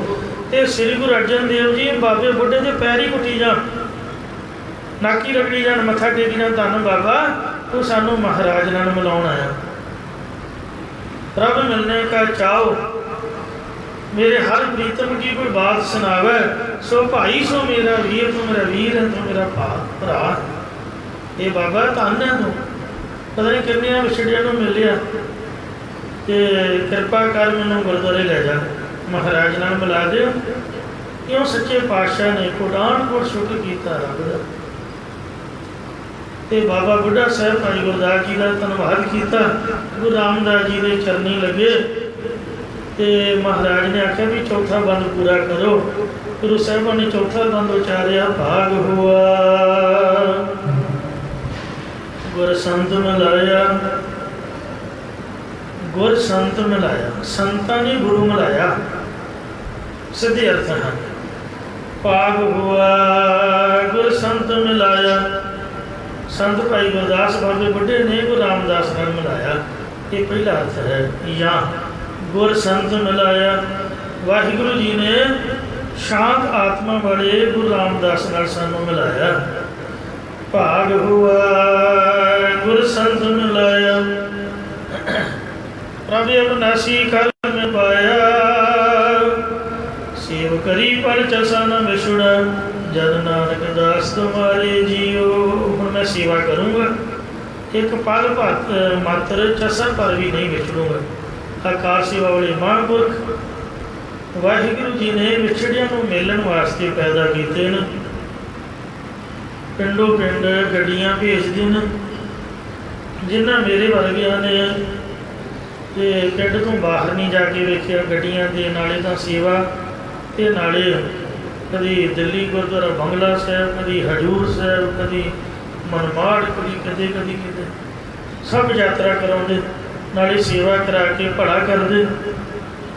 सो माया भी संगतां दी सफल करते, शरीर भी सफल बनाते। ਤੇ ਗੁਰੂ ਮਹਾਰਾਜ ਦੇ ਚਰਨੀ ਲਾ ਕੇ ਸੇਵਾ ਕਰਦਿਆਂ ਕਰਦਿਆਂ ਫਿਰ ਬੰਦਾ ਗੁਰੂ ਵਾਲਾ ਵੀ ਬਣ ਜਾਂਦਾ, ਬਾਣੀ ਦਾ ਨਿਤਨੇਮੀ ਵੀ ਹੋ ਜਾਂਦਾ। ਕਿਉਂ ਬੇਅੰਤਾਂ ਦਾ ਭਲਾ ਕਰ ਰਹੇ ਨੇ। ਹੁਣ ਮੈਂ ਸੇਵਾ ਕਰੂੰਗਾ। ਸੇਵ ਕਰੀ ਪਲ ਚਸਨ ਵਿਛੜਾ, ਜਨ ਨਾਨਕ ਦਾਸ ਤੁਮਾਰੇ ਜੀਓ, ਹੋਂ ਘੋਲੀ ਜਿਉ ਕੋਲ ਘੁਮਾਈ, ਜਨ ਨਾਨਕ ਦਾਸ ਤੁਮਾਰੇ ਜੀ। ਪਿੰਡਾਂ ਵਾਲੀ ਸੰਤਾਂ ਨੇ, ਮੈਂ ਇੰਗਲੈਂਡ ਦੇ ਮੁੰਡਿਆਂ ਨੂੰ ਵੇਖਿਆ ਜਿਹੜੇ ਜੰਮੇ ਵੀ ਬਾਅਦ 'ਚ, ਜੂਨ 84 ਤੋਂ ਬਾਅਦ ਜੰਮੇ ਆ। ਤੇ ਉਹਨਾਂ ਨੂੰ ਪੁੱਛਿਆ ਵੀ ਤੁਹਾਨੂੰ ਕਿਹਨੇ ਦੱਸਿਆ ਸੰਤ ਜਰਨੈਲ ਸਿੰਘ? ਕਹਿੰਦੇ ਕੈਸਟਾਂ ਸੁਣੀਆਂ, ਉਹਨਾਂ ਦੀ ਕਥਾ ਸੁਣੀ। ਉਹਨਾਂ ਦੇ ਬੋਲਾਂ ਦੇ ਵਿੱਚ ਸ਼ੇਰ ਵਰਗੀ ਗਰਜਵੀਂ ਆਵਾਜ਼ ਦੇ ਵਿੱਚ ਇੰਨਾ ਬਲ ਹੈ, ਇੰਨਾ ਜੋਸ਼ ਹੈ ਕਿ ਅੱਜ ਵੀ ਬੰਦਾ ਸੁਣੂਗਾ ਉਹਦਾ ਜੀ ਕਰੂਗਾ ਵੀ ਮੈਂ ਗੁਰੂ ਘਰ ਜਾਵਾਂ। ਇੰਗਲੈਂਡ ਦੇ ਵਿੱਚ 1 ਜਾਂ 2 ਹੀ ਗੁਰਦੁਆਰੇ ਗਿਣਤੀ ਦੇ ਸੀਗੇ, ਅਤੇ ਜਿੱਥੇ ਮੈਂ ਕਥਾ ਕਰਦਾ ਰਿਹਾ ਗੱਡੀ 'ਤੇ ਚੜ੍ਹਨ ਦੀ ਲੋੜ ਨਹੀਂ, ਤੁਰ ਕੇ ਬੰਦਾ ਗੁਰਦੁਆਰੇ, ਮਤਲਬ ਇੰਨੇ ਨੇ ਫਾਸਲੇ ਦੇ ਗੁਰੂ ਘਰ ਬਣ ਗਏ। ਪਰ ਇੰਨੇ ਮੁੰਡੇ ਪਿਆਰ ਵਾਲੇ, ਤੀਜੀ ਪੀੜ੍ਹੀ ਚੌਥੀ ਪੀੜ੍ਹੀ ਉੱਥੇ ਚੱਲ ਰਹੀ ਹੈ। ਅਤੇ ਮਹਾਂਪੁਰਖਾਂ ਦੀ ਕਦਰ, ਜਿੰਨੇ ਪੱਬ ਸੀ, ਕਲੱਬ ਸੀਗੇ ਜਾਂ ਚਰਚ ਸੀਗੇ, ਉਹਨਾਂ ਸਾਰਿਆਂ ਨੂੰ ਖਰੀਦ ਕੇ ਪੱਬਾਂ 'ਚ ਜਾਣ ਵਾਲੇ ਮੁੰਡੇ ਅਤੇ ਗੁਰੂ ਘਰ ਆਉਣੇ ਸ਼ੁਰੂ ਹੋ ਗਏ। ਅੰਮ੍ਰਿਤ ਛਕ ਕੇ ਮਰਿਆਦਾ ਦੇ ਵਿੱਚ ਜਦ ਮਹਾਂਪੁਰਖ ਗਏ ਬਾਬਾ ਠਾਕੁਰ ਸਿੰਘ ਜੀ ਬੜੀ ਚੜ੍ਹਦੀ ਕਲਾ ਦੇ ਨਾਲ ਅੱਜ ਵੀ ਉਹਨਾਂ ਨੂੰ ਯਾਦ ਕਰਦੇ ਨੇ। ਕਿਉਂ? ਕਥਾ ਦੇ ਗੁਰਬਾਣੀ ਦੇ ਰਾਹੀਂ ਬਾਬਾ ਅਤਰ ਸਿੰਘ ਜੀ ਮਸਤਵਾਣੇ ਵਾਲੇ ਦੀ ਸੰਪਰਦਾ, ਧਾਰਨਾ ਵਾਲੇ, ਕੀਰਤਨ ਵਾਲੇ ਗੁਰਮੁਖ, ਰਾੜਾ ਸਾਹਿਬ ਸੰਤ ਬਾਬਾ ਈਸ਼ਰ ਸਿੰਘ ਜੀ ਉਹਨਾਂ ਦੀ ਸੰਪਰਦਾ, ਮਹਾਂਪੁਰਖ ਸੰਤ ਬਾਬਾ ਆਨੰਦ ਸਿੰਘ ਜੀ ਨਾਨਕਸਰ ਕਲੇਰਾਂ ਵਾਲੇ। ਆ ਜਿੰਨੀਆਂ ਮਾਈਆਂ ਬੀਬੀਆਂ ਸੁਖਮਨੀ ਸਾਹਿਬ ਪੜ੍ਹਦੀਆਂ, ਉਹ ਭਾਵੇਂ ਇੱਕ ਵੀ ਅੱਖਰ ਨਾ ਆਉਂਦਾ ਹੋਵੇ, ਇੱਕ ਦਿਨ ਵੀ ਸਕੂਲ ਨਾ ਗਈਆਂ ਹੋਣ, ਪਰ ਸੁਖਮਨੀ ਸਾਹਿਬ ਇਉਂ ਪੜ੍ਹਨਗੀਆਂ ਪਾਣੀ ਵਾਂਗ ਕਿ ਜਿਸ ਤਰ੍ਹਾਂ ਬਹੁਤ ਕਿਤੇ ਸਿੱਖਿਆ ਹੋਵੇ।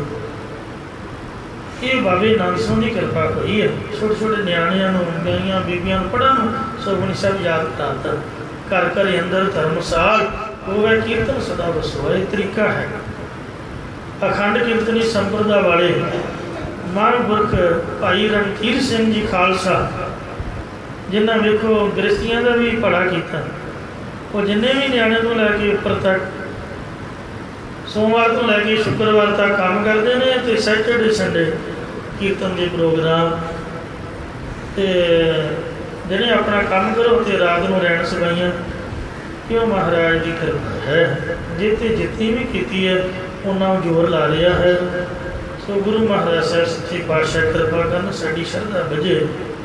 ਸਾਧ ਸੰਗ ਜੋ ਤੁਮੇ ਮਿਲਾਇਓ, ਤੋ ਸੁਣੀ ਤੁਮਾਰੀ ਬਾਣੀ, ਆਨੰਦ ਭਇਆ ਪੇਖਤ ਹੀ ਨਾਨਕ। ਜਦ ਤੁਸੀਂ ਸੰਗਤ 'ਚ ਮਿਲਾਇਆ, ਤੁਹਾਡੀ ਬਾਣੀ ਸੁਣੀ, ਤਾਂ ਮਹਾਰਾਜ ਕਹਿੰਦੇ ਸੀ ਵੇਖ ਕੇ ਗੁਰੂ ਨਾਨਕ ਸਾਹਿਬ ਨੂੰ ਬਾਗੋ ਬਾਗ ਹੋ ਗਏ। ਪ੍ਰਤਾਪ ਪੁਰਖ ਨਿਰਬਾਣੀ, ਜਿਹੜਾ ਬੜਾ ਤੇਜ ਪ੍ਰਤਾਪੀ ਮਹਾਂਪੁਰਖ ਸਾਡੇ ਅੰਮ੍ਰਿਤਸਰ ਸਾਹਿਬ ਭਾਈ ਗੁਰਿਕਬਾਲ ਸਿੰਘ ਜੀ ਹਨ। ਆਪਣਾ ਉਹਨਾਂ ਦਾ ਬਿਜ਼ਨਸ, ਰੋਜੀ ਰੋਟੀ। ਅਤੇ ਬਾਬੇ ਆਨੰਦ ਸਿੰਘ ਦਾ ਕਹਿੰਦੇ ਵੱਲ ਹੋਇਆ। ਛੋਟੀ ਉਮਰ ਦੇ ਵਿੱਚ ਸੰਗਤ ਜਾਂਦੀ ਹੈ ਨਾਨਕਸਰ, ਅਤੇ ਵੇਖੋ ਕਿੰਨਾ ਉਹ ਪ੍ਰਚਾਰ ਕਰ ਰਹੇ ਨੇ ਅਤੇ ਬੜੀਆਂ ਸੰਗਤਾਂ ਨੂੰ ਜੋੜ ਰਹੇ ਨੇ ਨਿਸ਼ਕਾਮਤਾ ਨਾਲ। ਜਿੱਥੇ ਪਾਠ ਰੱਖਣਾ, ਨਾਲ ਕੀਰਤਨ ਕਰਨਾ, ਬੇਅੰਤਾਂ ਦਾ ਭਲਾ ਹੋ ਰਿਹਾ ਹੈ। ਤੋ ਇੰਝ ਸਤਿਗੁਰੂ ਮਹਾਰਾਜ ਆਨੇ ਬਹਾਨੇ ਸੰਗਤ ਦੇ ਵਿੱਚ ਮਿਲਾ ਕੇ ਕਲਯੁਗੀ ਜੀਆਂ ਦਾ ਭਲਾ ਕਰ ਰਹੇ ਨੇ। ਧੰਨ ਧੰਨ ਕਲਯੁਗ ਨਾਨਕ, ਜੇ ਚੱਲੇ ਸਤਿਗੁਰ ਭਾਏ। ਗੋਪਾਲ ਦਰਸ ਭੇਟੰ, ਸਫਲ ਨਾਨਕ ਸੋ ਮਹੂਰਤ ਹੈ। ਆਪਾਂ ਇਸ ਪੰਕਤੀ ਦੇ ਆਧਾਰ 'ਤੇ ਵਿਚਾਰ ਕਰ ਰਹੇ ਸੀ। ਭਾਵੀ ਅਦੂਤ ਕਰਣੰ, ਹਰ ਰਮਣੰ ਸੰਜੋਗ ਪੂਰਨ ਹੈ। ਜਿਹਨਾਂ ਬਥੇਰੀ ਦੁਨੀਆ ਤੁਰੀ ਫਿਰਦੀ ਹੈ, ਬੜੀ ਧੱਕੇ ਖਾਂਦੀ ਹੈ, ਪਰ ਜਿਹਦੇ ਕਰਮ ਚੰਗੇ ਹੋਣ, ਪ੍ਰਲਬਧ ਜੀਵਾਂ ਦੇ ਨਿਸ਼ਕਾਮ ਕਰਮਾਂ ਨੂੰ ਪ੍ਰਗਟ ਕਰਦੀ ਹੈ। ਉਸ ਵੇਲੇ ਪੂਰਨ ਮਹਾਂਪੁਰਖਾਂ ਦੇ ਮਿਲਾਪ ਕਰਕੇ ਪਰਮੇਸ਼ਰ ਦੇ ਨਾਮ ਉਚਾਰਨ ਦਾ ਸਮਾਂ ਮਿਲਦਾ ਹੈ ਅਤੇ ਮਹਾਰਾਜ ਦੇ ਜੀਵ ਲੜ ਲੱਗਦਾ ਹੈ। ਗੋਪਾਲ ਦਰਸ ਭੇਟੰ, ਨੂੰ ਪ੍ਰਿਥਵੀ ਦੇ ਪਾਲਕ ਪਰਮੇਸ਼ਰ ਦੇ ਸਰੂਪ ਦਾ ਦਰਸ਼ਨ ਮਿਲਦਾ ਹੈ। ਧੰਨੇ ਨੂੰ ਕੀ ਪਤਾ ਸੀਗਾ, ਉਹਨੇ ਪੜਤ ਨੂੰ ਹੀ ਵੇਖਿਆ। ਤੇ ਉਹਨੇ ਪੁੱਛ ਲਿਆ ਵੀ ਤੂੰ ਕੀ ਕਰਦਾ? ਕਹਿੰਦਾ ਜੀ ਮੈਂ ਭਗਵਾਨ ਨੂੰ ਪੂਜਦਾ। ਕਹਿੰਦਾ ਲੈ ਮੈਨੂੰ ਵੀ ਦੇ ਇੱਕ। ਭਾਵੇਂ ਕੋਈ ਪੜ੍ਹਤ ਪਖੰਡੀ ਝੂਠਾ ਸੀਗਾ, ਪਰ ਉਹਦੇ ਆਖੇ ਲੱਗ ਕੇ ਉਹਨੇ ਸਾਰਾ ਕੁਛ ਕੀਤਾ ਜੋ ਵੀ ਉਹਦੀ ਸ਼ਰਧਾ ਸੀ, ਤੇ ਮਹਾਰਾਜ ਵਾਹਿਗੁਰੂ ਨੂੰ ਪ੍ਰਗਟ ਕੀਤਾ। ਇੱਕ ਮਹਾਂਪੁਰਖਾਂ ਨੂੰ ਮੈਂ ਮਿਲਿਆ, ਅਨਪੜ੍ਹ ਜੱਟ ਸਾਧ, ਕਹਿੰਦਾ ਮੈਂ ਯੂਪੀ ਰਹਿੰਦਾ ਸੀ, ਤੇ ਪੰਡਤ ਨੇ ਆਖਿਆ ਵੀ ਪਾਣੀ ਕੰਢੇ ਬਹਿ ਕੇ ਰਾਤ ਦੇ 12 ਵਜੇ ਰਾਮ ਰਾਮ ਕਰਿਆ ਕਰ। ਕਹਿੰਦੇ 2 ਕੁ ਦਿਨ ਮੈਂ ਰਾਮ ਰਾਮ ਕੀਤਾ, ਫਿਰ ਅੰਦਰੋਂ ਆਵਾਜ਼ ਆਈ ਵੀ ਤੂੰ ਤਾਂ ਸਿੱਖ ਹੈ, ਸਿੱਖਾਂ ਦੇ ਘਰ ਦਾ ਤੇਰਾ ਜਨਮ ਹੈ ਤੇ ਤੂੰ ਜੱਟ ਹੈ, ਉਹ ਤਾਂ ਪੰਡਤ ਹੈ ਤੇ ਤਾਂ ਉਹਨੇ ਰਾਮ ਰਾਮ ਕਿਹਾ, ਤੇ ਤੂੰ ਤਾਂ ਵਾਹਿਗੁਰੂ ਕਹਿ ਆਪਣੇ ਆਪ ਹੀ। ਤੇ ਕਹਿੰਦੇ ਮੈਂ ਸ਼ਰਾਬ ਹੀ ਪੀਣੀ, ਸਾਰੀ ਦਿਹਾੜੀ ਹੱਡ ਭੰਨ ਕੇ ਪੈਲੀਆਂ 'ਚ ਮਿਹਨਤ ਕਰਨੀ, ਤੇ ਰਾਤ ਨੂੰ ਥੋੜ੍ਹਾ ਜਿਹਾ ਡਰਿੰਕ ਕਰਕੇ ਰੋਟੀ ਪਾਣੀ ਖਾ ਕੇ ਸੌਂ ਜਾਣਾ। ਤੇ ਪੰਡਤ ਨੇ ਜੋ ਕਿਹਾ ਤੀਜੇ ਕੁ ਦਿਨ ਮੁੜ ਕੇ ਵਾਹਿਗੁਰੂ ਵਾਹਿਗੁਰੂ ਕਹਿਣਾ ਸ਼ੁਰੂ ਕਰ ਦਿੱਤਾ। ਤੇ ਹੁਣ ਮੈਨੂੰ ਕਹਿੰਦਾ ਵੀ ਮੇਰਾ 10ਵਾਂ ਦੁਆਰ ਖੁੱਲ੍ਹਿਆ ਹੋਇਆ, ਪਰ ਉਹਦੇ ਤੋਂ ਵੀ ਉੱਪਰ ਦੀ ਅਵਸਥਾ। 2 ਮਹੀਨੇ ਸ਼ਰਾਬ ਵੀ ਚੱਲੀ ਤੇ ਵਾਹਿਗੁਰੂ ਵੀ ਚੱਲਿਆ। ਫਿਰ ਆਤਮਾ ਨੇ ਆਖਿਆ ਵੀ ਲਾਹਣਤ ਤੇ ਤੈਨੂੰ, ਇੱਕ ਕੰਮ ਕਰ, ਜਾਓ ਕਰ। ਫਿਰ ਨਸ਼ਾ ਮਹਾਰਾਜ ਨੇ ਕਹਿੰਦੇ ਛਡਾਇਆ। ਇਸ ਵਾਸਤੇ ਭਾਵੇਂ ਪੰਡਤ ਨੇ ਆਖਿਆ ਤੇ ਪਰ ਵਾਹਿਗੁਰੂ ਦੀ ਕਿਰਪਾ ਤਾਂ ਹੋਈ, ਕਿਸੇ ਵੀ ਭਲੇ ਪੁਰਸ਼ ਰਾਹੀਂ ਹੋਈ। ਸਫਲ ਨਾਨਕਾ ਸੋ ਮਹੂਰਤ ਹੈ। ਇਉਂ ਜਿਹੜਾ ਭਲਾ ਕਰਨਾ ਚਾਹੁੰਦਾ ਹੈ, ਭਾਵੇਂ ਉਹ ਘੜੀ 2 ਘੜੀਆਂ ਗੁਰਦੁਆਰੇ ਜ਼ਰੂਰ ਆਏ, ਇਹਦੇ ਨਾਲ ਸਮਾਂ ਸਫਲ ਹੁੰਦਾ ਹੈ। ਜਮਨ ਮਨੁੱਖ 2 ਘੜੀਆਂ ਸਫਲ ਹੋ ਜਾਂਦੀਆਂ, ਨਾਲੇ ਮਹਾਰਾਜ ਦੇ ਦਰਸ਼ਨ ਹੋ ਜਾਂਦੇ ਹਨ। ਕੀਮ ਨਾ ਸਕਾ ਪਾਏ। ਪਰਮੇਸ਼ਰ ਦੇ ਮਿਲਾਪ ਦੇ ਸੁੱਖ ਦਾ ਮੁੱਲ ਨਹੀਂ ਪਾਇਆ ਜਾ ਸਕਦਾ। ਜੇ ਕੋਈ ਕਹੇ ਕਿ ਲਓ ਲੱਖ ਰੁਪਈਆ ਲੈ ਲਿਓ ਤੇ ਸਾਨੂੰ ਰੱਬ ਨਾਲ ਮਿਲਾ ਦਿਓ, 10 ਲੱਖ ਲਾ ਲਓ, ਕਰੋੜ ਲੈ ਲਓ, ਪੈਸੇ ਦੀ ਤਾਂ ਕੀਮਤ ਹੀ ਕੋਈ ਨਹੀਂ ਰਹੀ, ਦੁਨੀਆ 'ਚ ਵੀ ਨਹੀਂ ਰਹੀ। ਰੱਬ ਦੇ ਘਰ ਤਾਂ ਕੋਈ ਮੁੱਲ ਨਹੀਂ ਹੈ। ਬਹੁਤ ਸ਼ਾਸਤਰ ਬਹੁਤ ਸਿਮਰਤੀ, ਵੇਖੇ ਸਰਬ ਢੋਰ, ਪੂਜਸ ਨਾਹੀ ਹਰਿ ਹਰਿ, ਨਾਨਕ ਨਾਮ ਅਮੋਲ। ਸੋਖਾ ਮਿਤੀ ਹੂੰ ਬਾਹਰੇ। ਦੀ ਪ੍ਰਾਪਤੀ ਦਾ ਜਿਹੜਾ ਸੁੱਖ ਤੇ ਆਨੰਦ ਹੈ, ਮਿਣਤੀ ਤੋਂ ਪਰਾਂ ਬਾਹਰ ਹੈ। ਪੈਸੇ ਵਾਲਾ ਬੰਦਾ ਨਹੀਂ ਪਾ ਸਕਦਾ, ਇਹ ਤਾਂ ਨਿਸ਼ਕਾਮਤਾ ਨਾਲ ਪਾਇਆ ਜਾ ਸਕਦਾ ਹੈ। ਨਾਨਕ ਸਾਵਿਲਣੀ ਪਰਵਾਨ। ਜੋ ਵੇਲਾ ਉਹ ਸਮੇਂ ਦੀ ਘੜੀ ਪ੍ਰਮਾਣਿਕ ਭਾਵ ਸਫਲੀ ਹੁੰਦੀ ਹੈ। ਜੇਤਾ ਮਿਲੰਦੜੂ ਮਾਂ ਪੇਰੀ।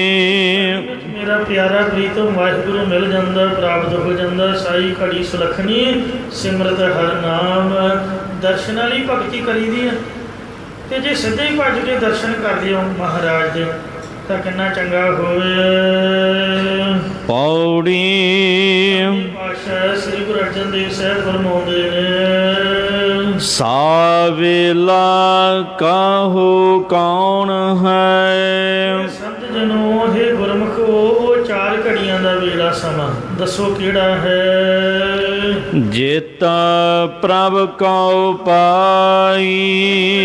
ਜੋੜ ਕੇ ਪਰਮੇਸ਼ਰ ਨੂੰ ਪਾ ਲਈਏ, ਜਾਂ 4 ਅੰਤੇ ਕਰਨੀਆਂ ਵਿਰਾਗ ਵਿਵੇਕ ਖੜ ਸੰਧੀ ਮਮੋਖ ਇਛਾ।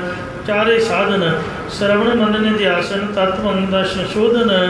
4 ਘੜੀਆਂ ਦੀ ਨਿਆਈ ਬਣ ਜਾਣ ਤੇ ਪਰਮੇਸ਼ਰ ਨੂੰ ਪ੍ਰਾਪਤ ਕਰ ਲਈਏ। ਸੋ ਮੂਰਤ ਭਲਾ ਸੰਜੋਗ ਹੈ।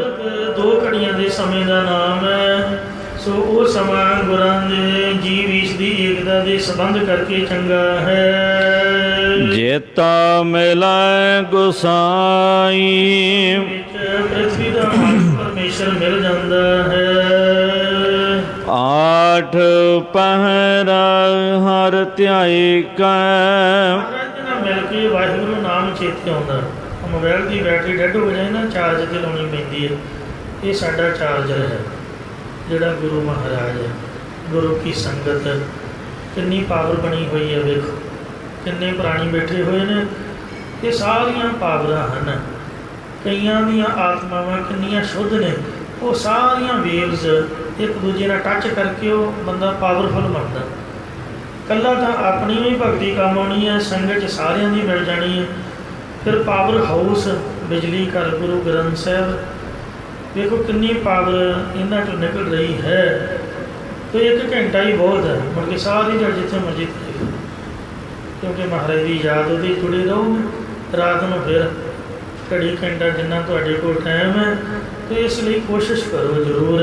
कबीर एक घड़ी आदि घड़ी आदि होते आद भगतन सेती गोष्ठ जो कीने सो लाभ। फिर 8 पैरी के नाम ਨੂੰ ਧਿਆ ਕੇ आनंद माणो। ਮਨ ਇੱਛਾ ਪੁਜਾਈ ਕੰਮਾਂ ਲਈ ਮਾਇਆ ਵਾਸਤੇ ਆਪਾਂ ਦੌੜਦੇ ਹਾਂ ਵੀ ਸਾਡੀਆਂ ਇੱਛਾਵਾਂ ਪੂਰੀਆਂ ਹੋਣ, ਆਹ ਕੰਮ ਕਰਾਂਗੇ, ਆਪਾਂ ਫ੍ਰਿਜ ਲਵਾਂਗੇ, ਆਹ ਕੰਮ ਕਰਾਂਗੇ, ਟੀਵੀ ਲਾਂਗੇ, ਆਹ ਕੁਛ ਉਹ ਕੁਛ। ਉਹ ਸਾਰੀਆਂ ਇੱਛਾਵਾਂ ਭਜਨ ਕਰਨ ਤੋਂ ਮਹਾਰਾਜ ਪੂਰੀਆਂ ਕਰ ਦੇਊਗਾ। ਵੱਡਾ ਭਾਗਾ ਸਤ ਸੰਗ ਹੋਏ। ਬੰਦੇ ਦੇ ਵੱਸ ਦੀ ਬਾਤ ਨਹੀਂ ਹੈ। ਜੇ ਬੰਦੇ ਦੇ ਵੱਡੇ ਭਾਗ ਹੋਣ ਤਾਂ ਹੀ ਸੰਤਾਂ ਦਾ ਸੰਗ ਹੁੰਦਾ ਹੈ, ਗੁਰੂ ਕੀ ਸੰਗਤ ਹੁੰਦੀ ਹੈ। ਨੇਵਾ ਲਾਗਾ ਪਾਈ। ਪਰਮੇਸ਼ਰ ਦੇ ਗੁਣ ਗਾਉਣ ਵਾਲੀ ਸੰਗਤ ਦੇ ਮਨ ਦੇ ਮਾਣ ਦੇ ਤਨ ਦੇ ਤਾਣ ਵੱਲੋਂ ਨਿਮ ਕੇ ਝੁਕ ਕੇ ਚਰਨੀ ਲੱਗਣਾ ਕਰੀਏ। ਜਿਹੜਾ ਸਿਮਲ ਹੈ ਉਹ ਨਿਉਂਦਾ ਨਹੀਂ ਹੈ, ਤੇ ਵੇਖੋ ਦੀ ਨਿੰਦਿਆ ਹੁੰਦੀ ਹੈ। ਬਾਂਸ ਵੀ ਨਹੀਂ ਨਿਉਂਦਾ, ਤੇ ਪਰ ਜਿਹੜੀਆਂ ਮੇਰੀਆਂ ਆਦਿਕ ਨਿਉਂ ਕੇ ਫੜ ਦਿੰਦੀਆਂ, ਵੇਖੋ ਕਿੰਨੀ ਉਹਨਾਂ ਦੀ ਸੋਭਾ। ਤੋ ਇਉਂ ਨਿਵੈ ਸੋ ਗੌਰਾ ਹੋਏ। ਜਿਹੜਾ ਨਿਉਂਦਾ ਹੈ ਗੁਰੂ ਘਰ ਤੋਂ ਭਾਰਾ ਹੁੰਦਾ ਹੈ, ਨਿਉਣਾ ਚਾਹੀਦਾ ਹੈ। ਸੰਗਤ ਦੇ ਅੱਗੇ, ਅਫਸਰਾਂ ਦੇ ਅੱਗੇ ਵੀ ਆਪਾਂ ਹੱਥ ਜੋੜ ਕੇ ਖੜਾਉਂਦੇ ਹੀ ਹਾਂ, ਤੇ ਮਹਾਰਾਜ ਦੀ ਸੰਗਤ ਦੇ ਅੱਗੇ ਜੇ ਹੱਥ ਜੋੜ ਲਾਂਗੇ ਤਾਂ ਕਿੰਨਾ ਕੁ ਮਾੜਾ ਹੋਊਗਾ, ਚੰਗਾ ਹੀ ਹੋਊਗਾ। ਮਨ ਦਰਸ਼ਨ ਕੀ ਪਿਆਸ ਹੈ। ਸਹਿ ਫਰਮਾਉਂਦੇ ਹੀ ਅੰਤਰਜਾਮੀ ਪਰਮੇਸ਼ਰ ਸਾਡੇ ਮਨ ਸਾਡੇ ਹਿਰਦੇ 'ਚ ਆਪ ਦੇ ਦਰਸ਼ਨ ਦਿਦਾਰਿਆਂ ਦੀ ਇੱਛਾ ਲੱਗੀ ਹੋਈ ਹੈ। ਨਾਨਕ ਬਲ ਜਾਈ। ਅਸੀਂ ਆਪ ਜੀ ਦੇ ਦਰਸ਼ਨਾਂ ਤੋਂ ਬਲਿਹਾਰ ਕੁਰਬਾਨ ਹੋਏ ਜਾਂਦੇ ਹਾਂ। ਸੋ ਕਿਰਪਾ ਕਰੋ ਮਹਾਰਾਜ, ਆਪ ਦੇ ਦਰਸ਼ਨ ਹਮੇਸ਼ਾ ਹੁੰਦੇ ਰਹਿਣ। ਇੱਕ ਪ੍ਰਤੱਖ ਨੇ ਜਿਵੇਂ ਆਪਾਂ ਕਰ ਰਹੇ ਹਾਂ, ਇੱਕ ਨਾਮ ਦੇ ਦੁਆਰਾ ਨੇ ਹਿਰਦੇ ਵਿੱਚ, ਇੱਕ ਜੋਤ ਦੇ ਦੁਆਰਾ ਕਣ ਕਣ ਦੇ ਵਿੱਚ। ਐਸੀ ਆਪ ਕਿਰਪਾ ਕਰੋ, ਹਮੇਸ਼ਾ ਆਪ ਦੇ ਦਰਸ਼ਨ ਅਸੀਂ ਮਨ ਬੁੱਧ ਰੂਪ ਨੇਤਰਾਂ ਨਾਲ ਕਰਦੇ ਰਹੀਏ। ਇਹ ਆਪ ਦੀ ਕਿਰਪਾ ਹੋਵੇ ਜੀ, ਤਾਂ ਕਿ ਕਿਸੇ ਦਾ ਬੁਰਾ ਨਾ ਕਰੀਏ, ਆਪ ਦੇ ਨਾਲ ਜੁੜੇ ਰਹੀਏ। ਉਹਦੇ ਤੋਂ ਮਾਫ ਕਰਨੀ, ਅੱਗੇ ਤੋਂ ਸਮਤ ਬਖਸ਼ਣੀ। ਵੱਡਾ ਭਾਗਾ ਸਤ ਸੰਗ ਹੋਏ। ਨਿਵ ਲਾਗਾ ਪਾਈ। ਮਨ ਦਰਸ਼ਨ ਕੀ ਪਿਆਸ ਹੈ। ਨਾਨਕ ਬਲ ਜਾਈ। ਵਾਹਿਗੁਰੂ ਜੀ ਕਾ ਖਾਲਸਾ, ਵਾਹਿਗੁਰੂ ਜੀ ਕੀ ਫਤਿਹ। ਰਾਮ ਗਲੀ ਮਹੱਲਾ ਤੀਜਾ। ਆਨੰਦ ਕੋ